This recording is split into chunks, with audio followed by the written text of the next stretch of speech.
Okay friends, this is 99 Mercedes-Benz 300 turbodiesel, and let's speak about the cooling system, about the fan clutch.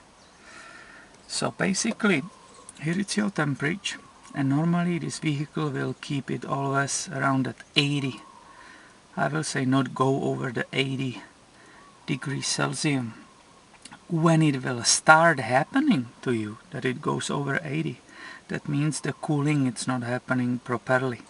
And I will always think the best and the first thing to go to check is the fan. If the fan is working properly and sending enough air where the vehicle is not moving or moving very slowly, and if it's cooling engine through the rotation of the fan and cooling the engine coolant which is in the radiator. So let's go check.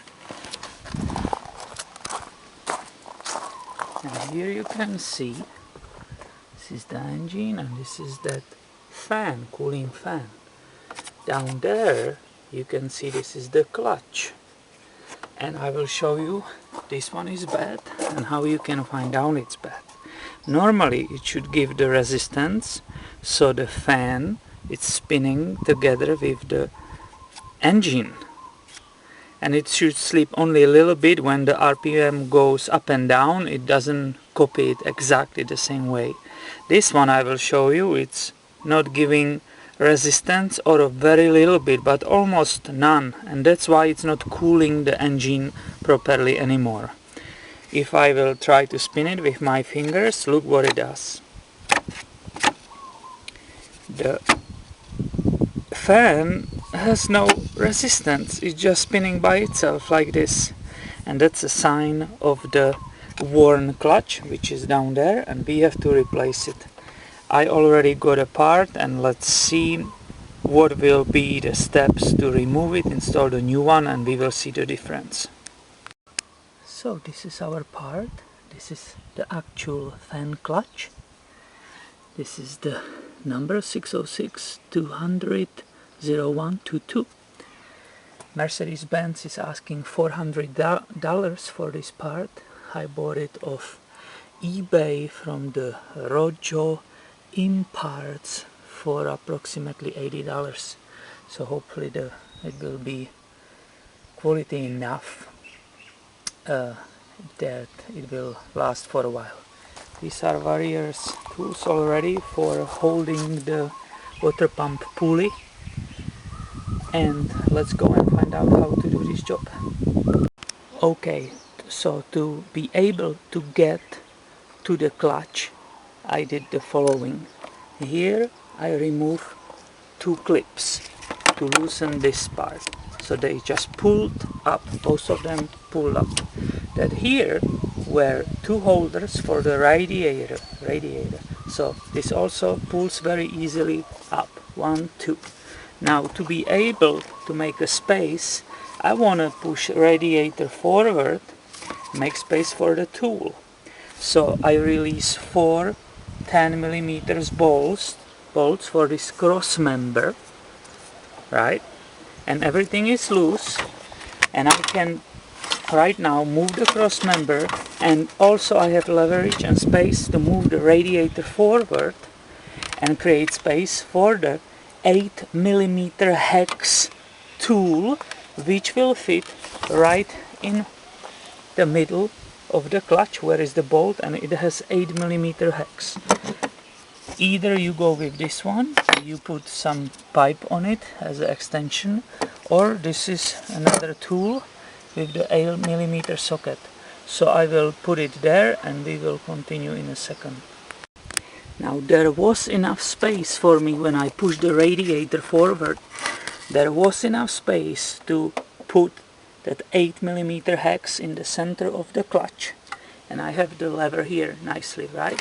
So I was told, or I found somewhere on the forum, that it's not opposite thread, so we will be releasing the bolt counterclockwise. We will go to the left, from the right to the left, yeah, this way. However, we have to stop that water pump pulley from rotating, and that's becoming problem right now because of course it doesn't want to stop, and I need the either special tool or figure out how to stop it from rotating so I can release that bolt with this big lever. So that will be the next step. Now the next step was to remove the belt and make a space for the water pump pulley grabbing tool, which is right here. I will use that chain wrench, it's big enough. I will cover the pulley with the old belt, and I will hold the pulley from rotation and use this lever, as we said, counterclockwise, and release the nut which holds the clutch. However, I didn't expect any big resistance. I didn't expect that the bolt will be super tight. So I just gently grabbed the pulley here, the water pump pulley. As you see with the vice grip pliers, I didn't even lock them. I just grabbed it and I tried against this dipstick here to hold it, and I tried a little bit to pull on that lever to the left to release the bolt, and I got very lucky because it immediately gave up and the bolt is already turning, so I'm able to get the bolt out, and I will continue in just a little bit. So, and this is the part how it got out. There was enough space here to easily pull it out. I mean, right here, yeah. So that was okay, no problem. This is how it looks. Now you can see the bolt.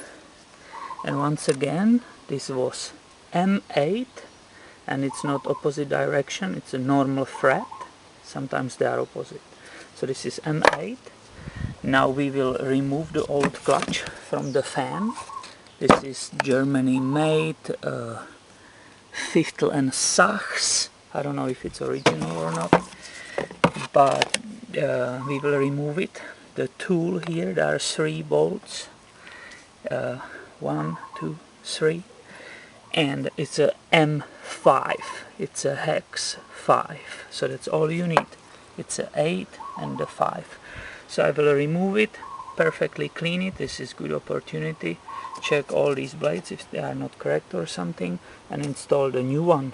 And basically the installation, it's just reverse what we did, and I will put it all back, and then we will see what is the resistance of the new clutch and how it works on the car. Okay, so I check everything, check for the clearance down there. If nothing jumped out or something, that's important. Always recheck everything before you start your vehicle. And now check out the clutch. Alright, that's a new clutch, and I will hit it. What it does, how it turns, how it's spinning like before. You remember? It doesn't spin at all. The clutch is working properly. So this is the stage it should be, and that's how it should be working. So basically the job is relatively very easy. I just couldn't find any information about it, which bolt and so on. So that was a pretty cool conclusion. Is it a job for people who have no mechanic skills whatsoever? No way.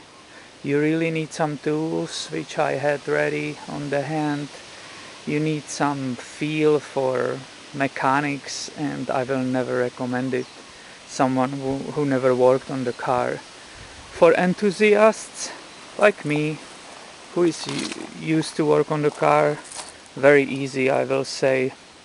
It's no big deal, and if you are really have everything ready on the hand, it can be done in less than 1 hour, definitely.